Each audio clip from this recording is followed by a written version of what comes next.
Oscar is always on right track. That is why Fast Track Taxi அப்போ உடனே download பண்ணுங்க.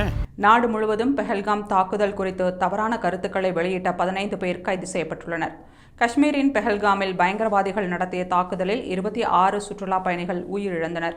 அதற்கு லஷ்கர்-இ-தொய்பா பயங்கரவாத அமைப்பின் கிளை அமைப்பான த ரெசிஸ்டன்ஸ் ஃப்ரண்ட் பொறுப்பேற்றது. இதையடுத்து இந்தியாவில் இருக்கும் பாகிஸ்தானியர்கள் உடனடியாக வெளியேற வேண்டும் என இந்தியா உத்தரவிட்டது. மேலும் அட்டாரி வாகா எல்லை மூடல், சிந்து நதிநீர் ஒப்பந்தம் நிறுத்தி வைப்பு போன்ற அதிரடியான நடவடிக்கைகளையும் இந்தியா எடுத்துள்ளது.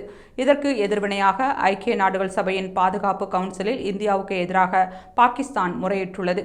இந்நிலையில் பெஹல்காம் தாக்குதல் குறித்து நாடு முழுவதும் தவறான தகவலை பரப்பிய சுமார் 15 பேரை போலீசார் கைது செய்துள்ளனர். 2 நாட்களுக்கு முன்னர் பெஹல்காம் தாக்குதல் மற்றும் 2019ஆம் ஆண்டு புல்வாமா தாக்குதலில் பாஜக அரசின் சதி இருப்பதாக கூறிய அசாம் எம்எல்ஏ அமினுல் இஸ்லாம் கைது செய்யப்பட்டார். இதைத் தொடர்ந்து அசாமில் முகமது ஜுபைர் ஹுசைன் என்ற பத்திரிகையாளர் உள்ளிட்ட 8 பேர் கைது செய்யப்பட்டனர்.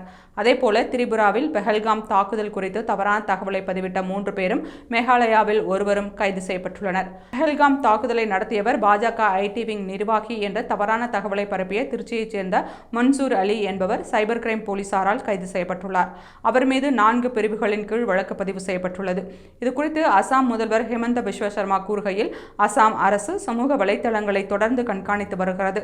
தேவைப்பட்டால் கைது செய்யப்பட்டவர்கள் மீது தேசிய பாதுகாப்பு சட்டம் பாயும். பாரதமும் பாகிஸ்தானும் எதிரி நாடுகள்தான். நாம் அவர்களிடமிருந்து விலகி இருக்க வேண்டும் என்று கூறினார். பெஹல்காம் தாக்குதலுக்கு உலக நாடுகளை கடும் கண்டனம் தெரிவித்து வரும் நிலையில் இந்தியாவில் இருப்பவர்களே பாகிஸ்தானுக்கு ஆதரவாக செயல்படுவது அதிர்ச்சியை ஏற்படுத்தியுள்ளது.